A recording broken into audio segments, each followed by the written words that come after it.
And yeah, let's go right into it here. Starting in the northeast, 2K Atmospheres playing as the Red Protoss. It is the Frenchman, PtitDrogo.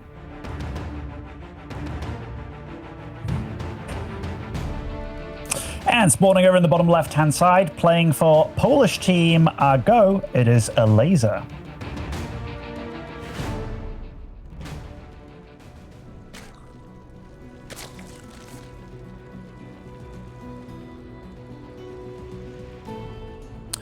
So I have a hidden list in my head of the maybe least interesting Instagram of players to follow.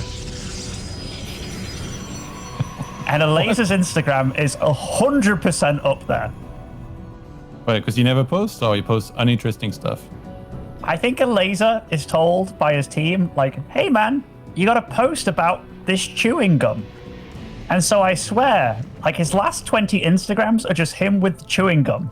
In fact, one time, and I think it might still be there on his Instagram, he posted the exact same photo 2 days apart with the exact same caption. Hey, a man's gonna make a living. What are you judging, you know? Man's got to make a living, Todd. Man's got to make a living. But yeah, it's definitely something for me to remember going forward, that the man can definitely play StarCraft, but his Instagram game needs work, Todd. Needs work. Non-existent. Non-existent, unless you really like chewing gum. You know, actually in the lobby, I was checking everybody's profile to see, like, 'cause, you know, it tells you how many career games everybody has. Oh, yeah. So both of these players, they got 14,000 games recorded on these accounts, which obviously they're not the only accounts. They've had like barcodes. It doesn't count tournament games. It's just ladder, I think. I got around, I think, 6.4K games. Do you know how many games you have on your profile? On this one, I think it's about 12,000. 16,000. I have 16? Yeah. I think that's what it said in your profile. You got quite a few games, man. You let her a bunch. I'm a gamer. You're a gamer for sure. This ain't even my main account, Todd. This is just some measly ulterior one. I remember when Drogo really rose to prominence against Zerg. Myself? Yeah, dude, it's so much Warcraft cast that. Oh, I know. He was through a lot of Stargate play and then Adepts and a very solid Immortal, Charge Lot, Archon, High Templar play. But nowadays, maybe it's a bit more diverse, even though Stargate is still very popular. But in this game, he opens up with a quick Twilight Council into Robo Facility. So usually that's for glaives a lot of the time, and kind of what we saw previously with the Adepts being warped in across the map. But there is nothing being started from the Twilight Council yet. I've seen a few different builds from PtitDrogo. So I was about to say, like, I've seen him do the this Dark Shrine build, which he tried to do this against Vanya, and it was 3 DTs while some Adepts also tried to deal damage elsewhere. And it was really cool, except it super failed because the DTs tried to kill the Spore and they all died doing it. So, you know, it fell flat on its face, but it was really cool. But Drogo, yeah, he definitely, like, I've definitely known him for his PvZ where he has so, like, if he was a unit, it would definitely be like Zealots and Archons, you know? Like, he definitely loves those massive muscle armies. But, yeah, I'm definitely going to check out. I'm looking forward to see how it goes this time. Why was it cool if it failed? So it was one hit away from it actually working really well. Okay. If that makes sense. And he's doing the exact same thing. It's cool for me to see it here, to see what changes he's going to make with it. Because it was the DTs going over to the 3rd to snipe the Spore, and the Adepts going somewhere into the Natural or so, which it looks like it's going to be a similar thing here. Yeah, I think the point is to pretend it's going to be Adepts.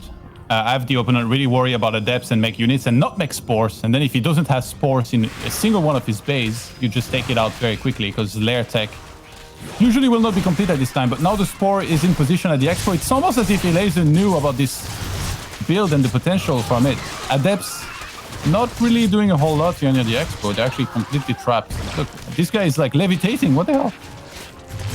Yeah, certainly. Like, so Elazer. Okay, this is something I needed to mention as well. Elazer is very good at studying his opponents and seeing how to crack them. Not necessarily like how to beat them in the macro game all the time, but he can also be like, okay, he does this, he likes this. I have to look out for this and this with his buildings and his positioning and stuff. And yeah, he's obviously done his homework here, which is another huge part of StarCraft 2, and it's paid off in dividends because this attack hasn't really done anything. These two Archons are trying to make magic happen, though. I didn't know that Elazer was good at all of these things, man. I thought he was just injecting a lot, making roaches, and then going brrr. I mean, everything is when you really think about it, you know? Good. Especially your volume of ladder games. Absolutely. I'm a gamer. You know I'm a gamer.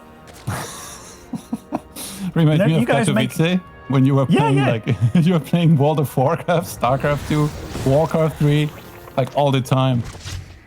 Yeah. Every time somebody looked at you, you were just saying, "I'm a gamer, man." Yeah, and also some Overwatch there as well with Pig. He sucked. At least he plays more than one character, Mr. Soldier 76 only. To be fair, I'm also a 6 Zenyatta. Okay, 2 characters.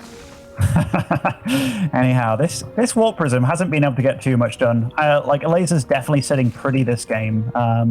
His drone count's getting really, really healthy. He's getting down to the infestation pit as well. Just hasn't really taken any damage. In fact, not one drone has died. Might change here. Oh, lovely pull away. Elazer's doing everything that he needs to do this game and more. Like, really, really strong play. It would be very easy to start losing a lot here, but I gotta say Drogo's control here with his Archons, he never overextended. It's also very easy to kind of make a mistake with this, like a prism, you know, that kind of made out of paper, fall very quickly. He even pushed back the Crapier for a little bit. So Drogo definitely doing a very good job, and that's what he's known for in this matchup, is knowing how to pressure without overextending and then playing a solid game behind this. Did you just complain about Warp Prisms being weak? Well, against Queens, you know, like... but come on, everything's weak compared to Queens. Yeah, I mean, we're talking about the best anti-air in the game, so... Absolutely, absolutely. All right. Okay, Swarm Host on the field. And Elazer's drone count, I don't think it's really going to go up much past this point. I think it's going to get to a stage of the game where it's all about how does Drogo try and defend this? Because I really think Drogo is going to be just stuck on these 3 bases and just hoping to climb up as much in supply as he possibly can. It's really nice to have sentries because he may be able to trap some units and there's no Ravagers here. And Guardian Shield is so important in this fight here. Let's see, he's going to start pulling back because he closed the door behind him. Yes. He went full Hodor there. He actually held it for long enough. Absolutely. And there was no Ravagers in that mix either yet for Elazer, but his gas is super low. Like his minerals, no problem whatsoever. It's probably why he took that 4th base, actually, just to try and get some more gas flowing. And Drogo's feeling confident to actually move out in his army. I mean, it's fairly stocky. He knows there's a long cooldown on these locusts, so he's trying to jump some of these swarm hosts. I always find it so difficult here to decide how to play exactly. Like, do you want to try and maneuver around the swarm host, but then you might create this very chaotic game where the Zerg attacks your 3rd base, you're not there with your army, and you start losing probes, and it's like this weird base trade? Or do you want to play more defensive, and then you accept that you're going to be sieged by swarm host all the time? It seems like Drogo has found the right balance here of aggression, without so far necessarily overextending. That might be the case now, though, if he starts losing a lot. Because all the sentries are gone, but they're still immortals. He's not picking up. Ooh, big mistake. And Drogo's kind of supply blocked here too. Elazer has a huge bank that he can't really spend. The Biles are kind of decent, knocking off the barriers of some of the immortals here. But that is a large amount of Drogo, and he's just got a very, very muscle-bound army. The Queens, the Ravagers, the Roaches are trying to fight. Some Warp Prism micro here. Big Warp in with all the Ravager Biles gone by the looks of it. The Warp Prism. Did it die? It did actually get sniped there with the last Biles there from Elazer, but his army absolutely vanished, and so did his bank. You see, this is the potential that I saw in the first Lives to Shutdown game, where I thought he could have sieged like this a lot, but chose to play very passive instead and defend it. I mean, this is a totally different tempo game to what we saw with Bly and Shutdown, right? Like, Drogo, even though he's gone for that Stalker mix, he was very aggressive with it and really wanted to slow things down right from the get-go. That fourth base, his army is all the way over on the right side. I'm not sure how it ended up there necessarily, but recall's pretty sick. Only a few of the Stalkers, though. And with those roaches already being on top of the Stalkers, this is actually not too great for Drogo. Even if he gets the defense here, he's going to have traded in not the best way. That base is going to get sniped here. He was out of position for 1 second, and he's going to get punished for it. Elazer, sensing that damage could be achieved, and damage he will get. Man, that was like the first maybe error for Drogo, but it was a freaky costly one. Like, he lost everything. Oh, he's about to get a nice round in this army though, and there's no overseer here for the DTs either. These swarm hosts are getting picked off, so are lots of the roaches and ravagers. It's cleaning up. DT's putting in work. That base at the bottom of Elazer, if one DT found his way there, that would be pretty amazing. And Drogo's gonna re-expand here on that base on the left-hand side. He's got a scary force to counterattack with. What a slugfest. Super high level game. They're really getting into each other's face here and not slowing down at all. I was just about to say, yeah, this is very reminiscent of when you have like two very evenly matched fighters, right? And they're really throwing out everything they know at one another. That that DT is moving down south. These Immortals, they are really doing a number on these roaches. I think this was a really bad fight for Elazer.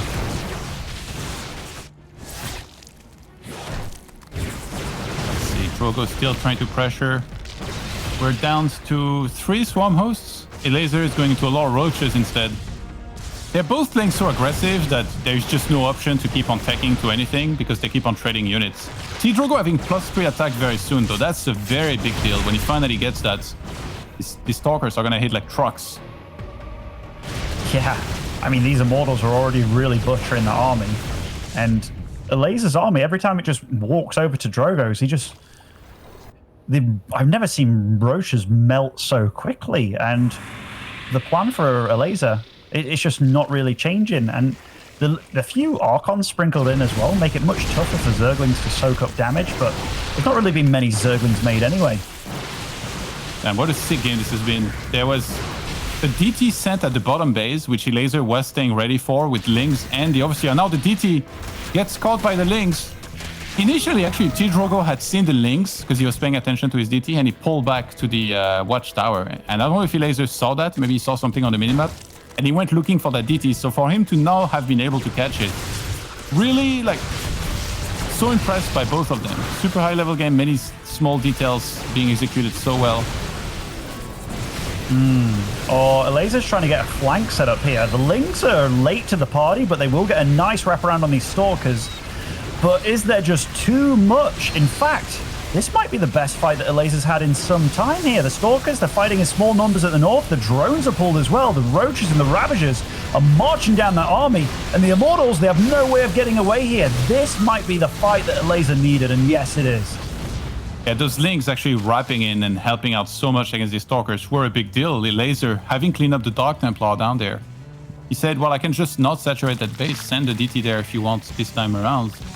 I want to have my army ready to defend. And he gets a big cleanup and takes a huge supply lead. 108 army supply to 40 now. Oh, it's rough because for a while this game was not looking too bad for Drogo, right? I felt that he was microing very well and doing a lot of the right moves, but now it's problematic, and the Elazer's just been on this same comp, but now he has way more Ravagers. He walked in slow Zealots. Forgot he didn't have charge, maybe? Oh my god, Elazer has so much. Roaches, Ravagers, there's so many Ravagers. What is that? That DT. 13. Yeah, fighting this army is so difficult. The Biles can kind of just keep the Protoss away. That DT is trying to lift up Drogo's chances in this game single-handedly, but it's really difficult. Like, Elazer did a damn good job of getting back into this. You just need disruptors against this, but it doesn't have them. A DT at the bottom might get rid of the fourth base. And yeah, PtitDrogo just got over-aggressive, I think, with that big attack on the left-hand side. 2 disruptors are about to come out. He's going to need some of the best connections that he's ever got, I think. That DT definitely did a number on that. Nice split from Elazer. That was really good. Oh my god. Connects, but just like he needed to get more. Still a big supply lead here for Elazer, who will get on top of this Robo. And a great concave setup before the fight even began. And that shield battery, the overcharge lasted for a good 2 or 3 seconds there, but Elazer was very quick to snipe it. The DTs, man, they have been very good this game, but this isn't the only thing happening. Elazer's dealt with the right base that was trying to get built by Drogo. And Drogo, his economy, it must be in shambles right now. I see probes leaving the main base, but his mineral lines, it looks like they're getting really, really worn out here.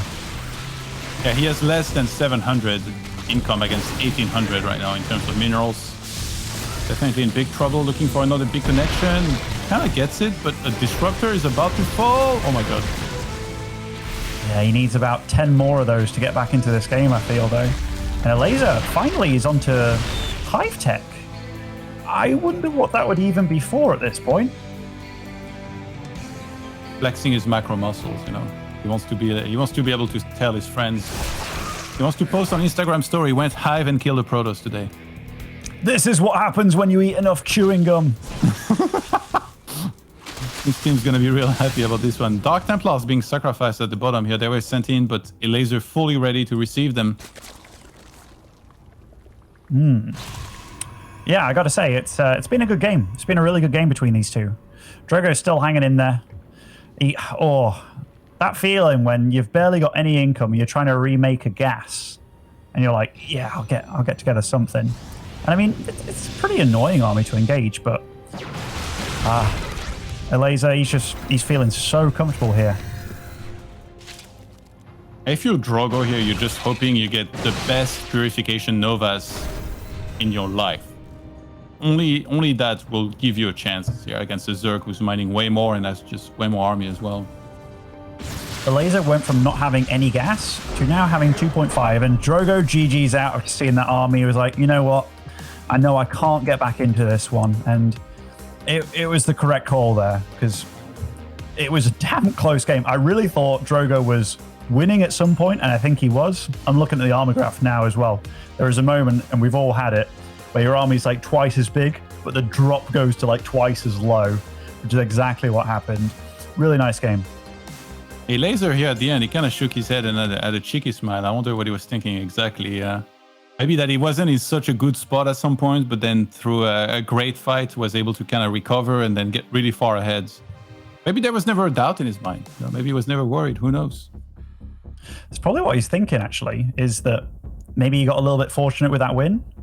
Not saying that he didn't deserve it at all, but, you know, we often kind of pretend that there's no luck involved in StarCraft, but there's always luck involved in no matter what kind of game you play. And yeah, it's always a nice feeling to win as well. In fact, it's funny that here I am trying to think of like reasons that he could be smiling. It's like, hey, maybe he's just very happy that he won. Yeah. He kind of shook his head. I feel like there's some meaning behind it. Maybe we can ask him later. Who knows? Pretty cool to see these guys still deliver great games. Like I said, they've met so many times, and it feels like back when I was casting StarCraft 2 a lot more, they were meeting already every other tournament, and they were practice partners for a very long time, which definitely elevated both of their game in this respective matchup here.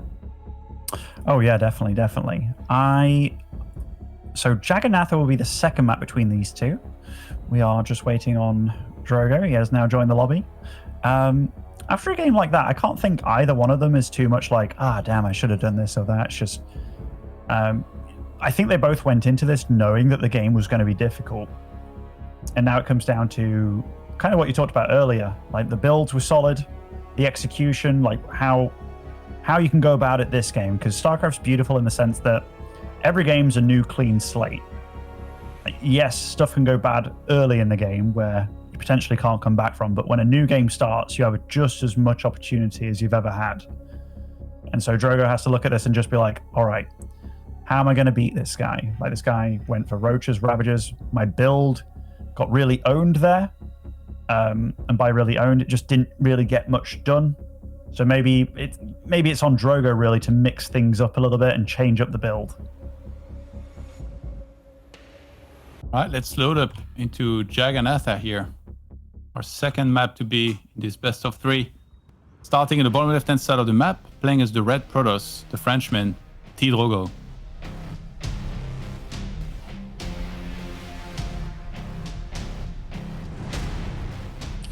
And spawning over in the northeast side, playing for Team Mago, it is Elazer.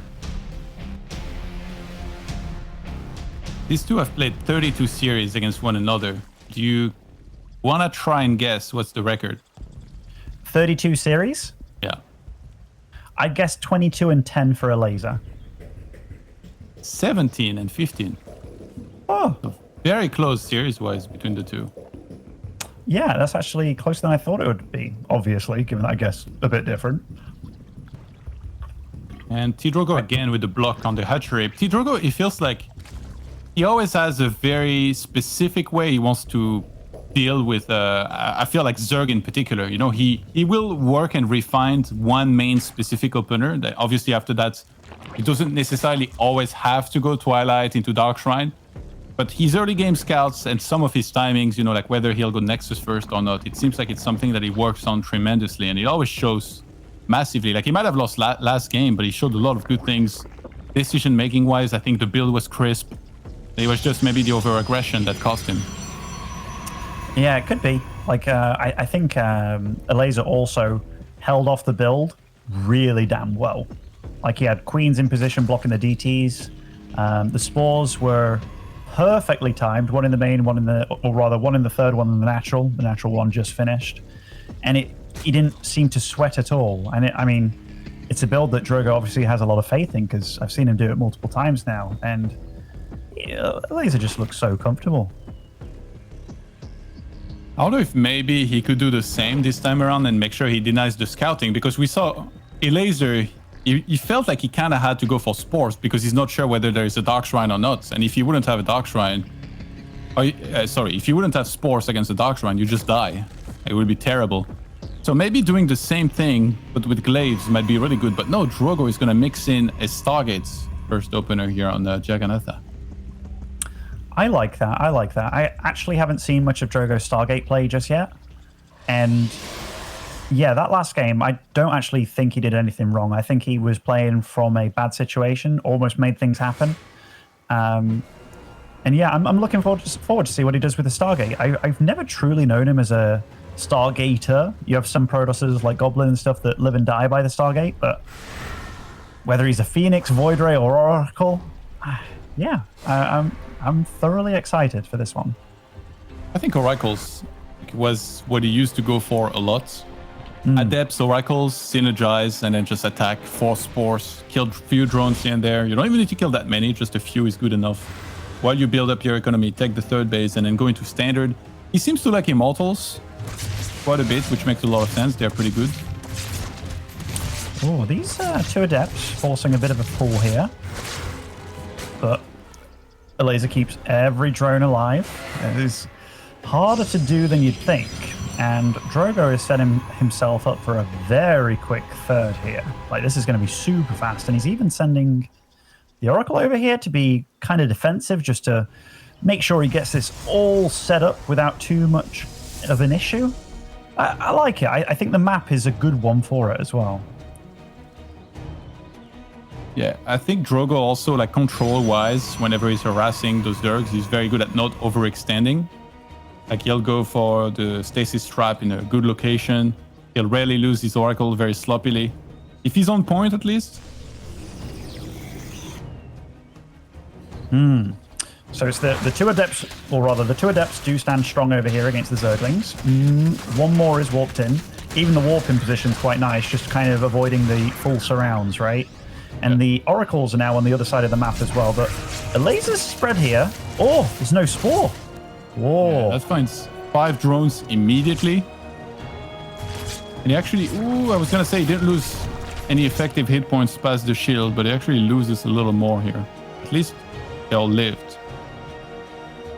Yeah, that's the big deal, that they all lived. Because even though it only takes 2 to 1 shot, having an extra Oracle available for more revelations is useful, and just the ability for one to be a bit of a tank for the other two to deal the damage, it's definitely something.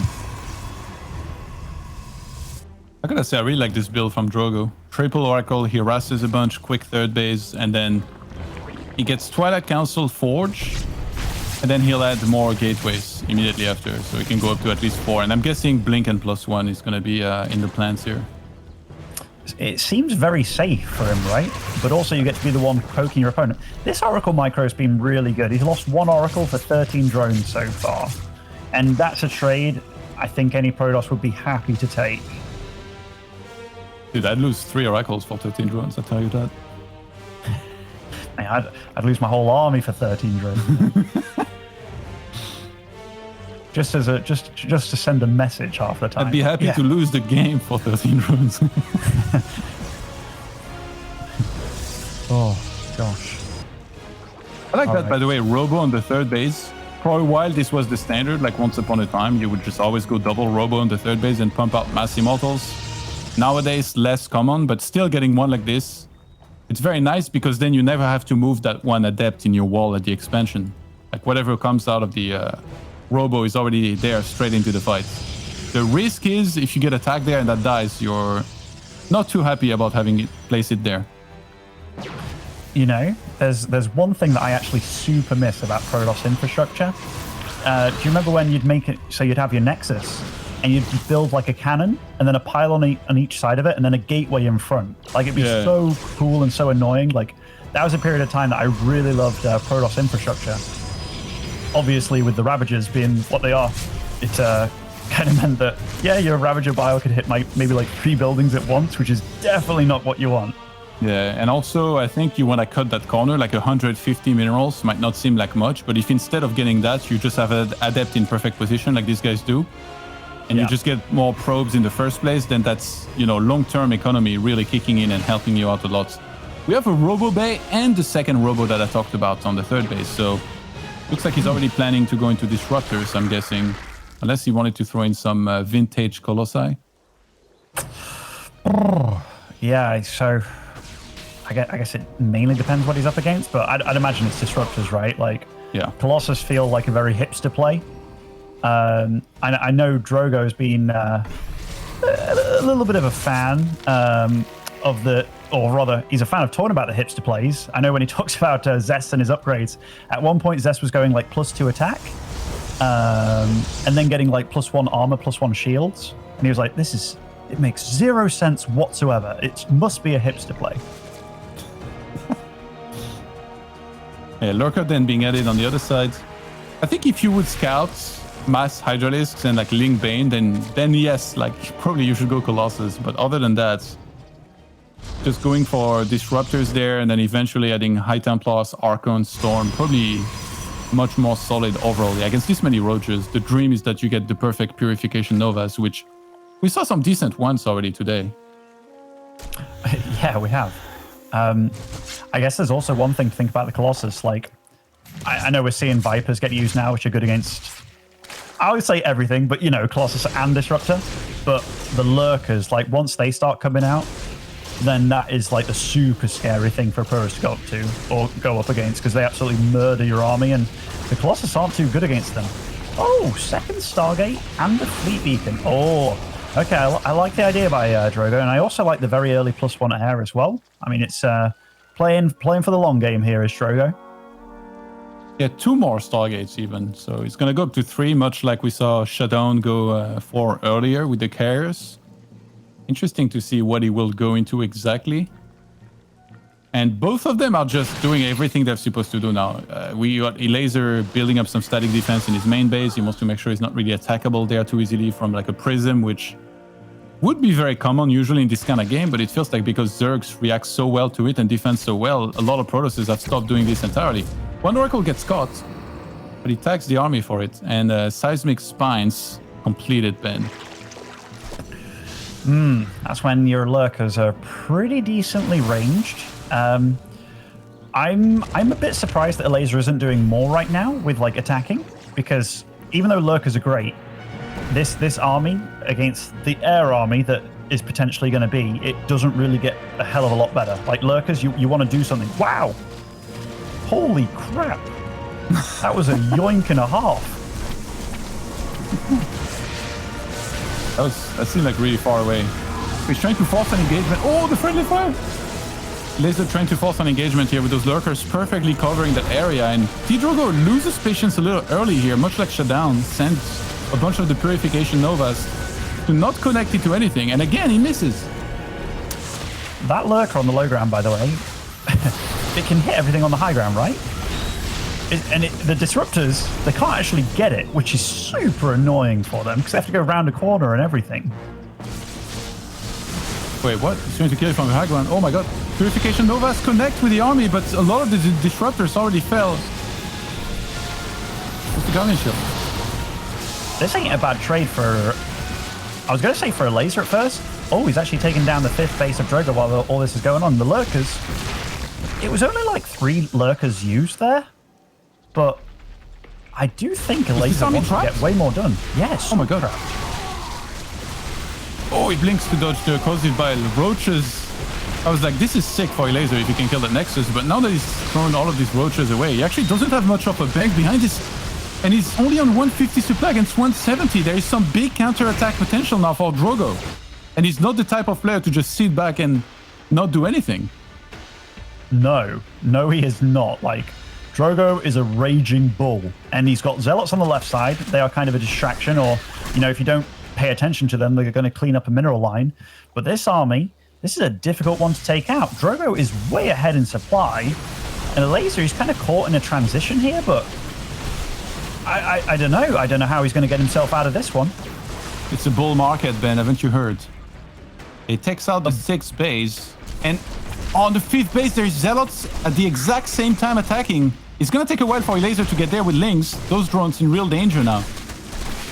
And Drogo's actually pulling back with his army on the right a little bit. I think he's respecting Elazer too much with this, right? Because Elazer, he's going to have... Well, he's got 2 Vipers, 6 Queens that can shoot up, and soon to be 10 Corruptors on the field. But I don't think that's enough to deal with this, really. So Elazer, we talked about how he's going to get out of this. Drogo's kind of just saying, all right, I'm going to give you a little bit more time while I get a mothership and a carrier. I think this is almost wasted time for Drogo. I think if you can equal bases against the Zerg, usually you're doing pretty well. He even catches Overlords, which is going to supply block Elazer now. So PtitDrogo is probably just happy with getting the base on the bottom right now, finally, and threatening this one on the left-hand side, which... Yes, there are lurkers, but super dangerous. Oh my god, he's actually moving in. He thinks the rest of the army's not there. Purification Novas connect. Might need to pull back against this many lurkers now. Oh, Elazer's handling this very well. Really well, actually.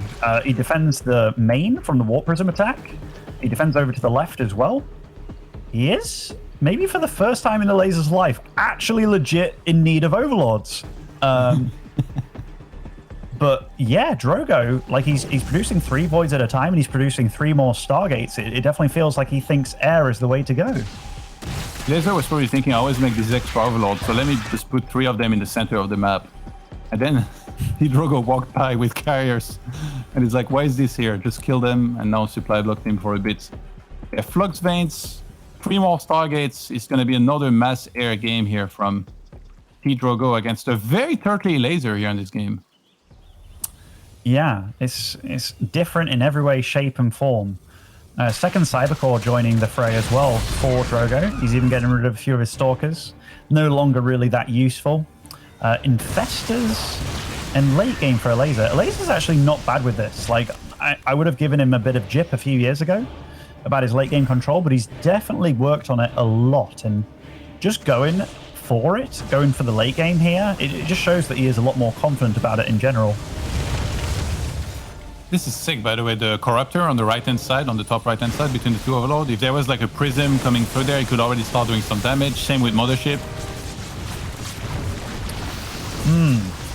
These Queen transfusions are... I can't believe they kept that Spore alive, actually. An attack on one of us is an attack on all of us, man. Absolutely. Absolutely. So what do these Lings want to get done? It's hard to get any damage done anywhere. Drogo's done a good job of just making a lot of cannons, and he's not overextending at all. It really feels that Drogo feels like he's got himself into a good position this game, and he just doesn't want to throw the position at all, because ZVP can really come down to one engagement, either going terribly or super damn well for you. And you're right, that statement from earlier about him being on equal basis, he's in great shape economically. Going for a late game Dark Shrine here. Drogo's adding a lot of static defense on his natural as well for some reason. There's not much resources left, but he's anticipating some sort of Ling run-bys. Purification, no Dark Shrine big time inside of these lurkers. Storms have also been really good, I gotta say. I mean, as long as he tags this army as well as he does. Abduction attempt, but the mothership was moved back quickly enough. Sick micro by Drogo. Drogo's actually handling this army really well. And look, like, not even one carrier died here. Like, good storms. I think he had an Archon in the mix as well, threatening the hit there. But Drogo definitely lost units because he's remaxing on 6 voids.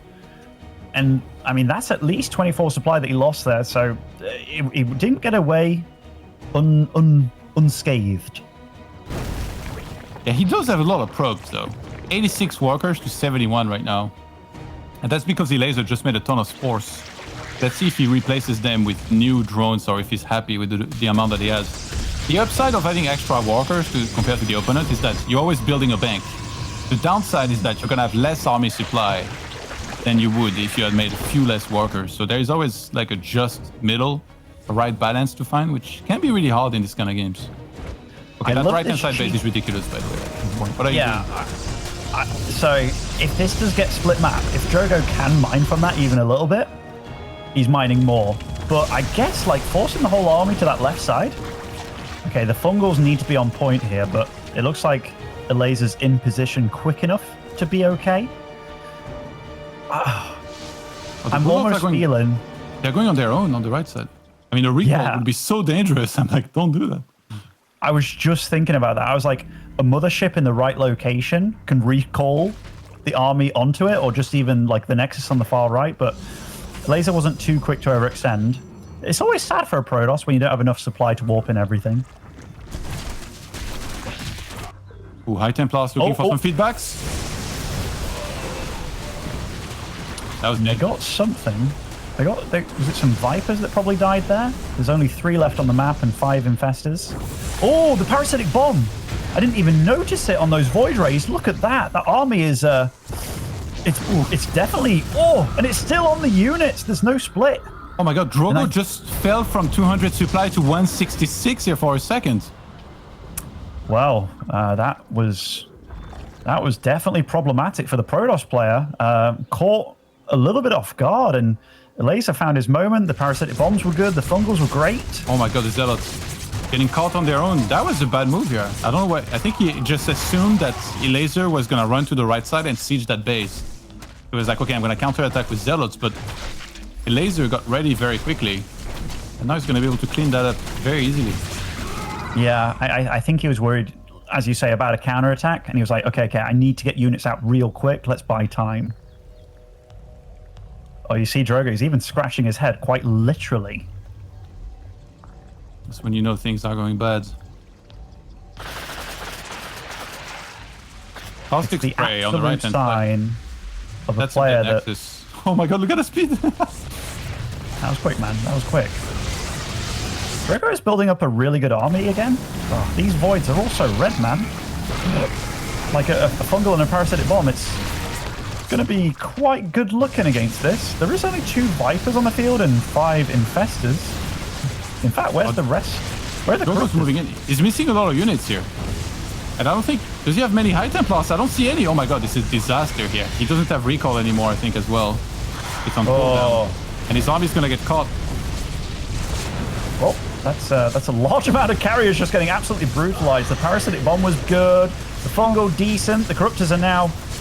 They've done a good job of maybe focusing down the carriers. Here they are, they resume. The Broodlords, though, they're going to be the last thing that remains here. Did Elazer outstay his welcome? The ground army dies entirely. I think Elazer's going to be fine regardless, just because he's remaxing on a lot of Broods. And Drogo's supply... Todd, like a few minutes ago, we talked about him being on 87 drones. He's now on 46 with 113 supply. Yeah, that's... you can bet I'm looking, Ben. And it's not looking too hot right now for the Frenchman. Those lurkers on the right side, they might soon realize that there's a base down there to kill as well with the in synergy with the links. Okay, here they go. And that might be the killing blow. Wait, actually, why are they going for this one? I don't know. Maybe the drones or the probes died somewhere. I don't know where they died because that was a lot of probes going down. Now they're kind of like, well, they're buying time, these lurkers are, and you get to see the army a little bit. Oracle's on the hunt for some lurkers here. Drogo, yeah, like I've seen him a few times take his hands off the keyboard and stuff. I don't think this is going to be a... would have helped. Maybe a few High Templars in that last fight as well. But I think a lot of it went wrong on the fights before. The Fungals on the Interceptors definitely limit their DPS so much. And yeah, oh, look at that. The Broodlords surround the Archons. The Corruptors move in on top of the Carriers. This is a lot of Protoss dying. And GG Elazer takes a long second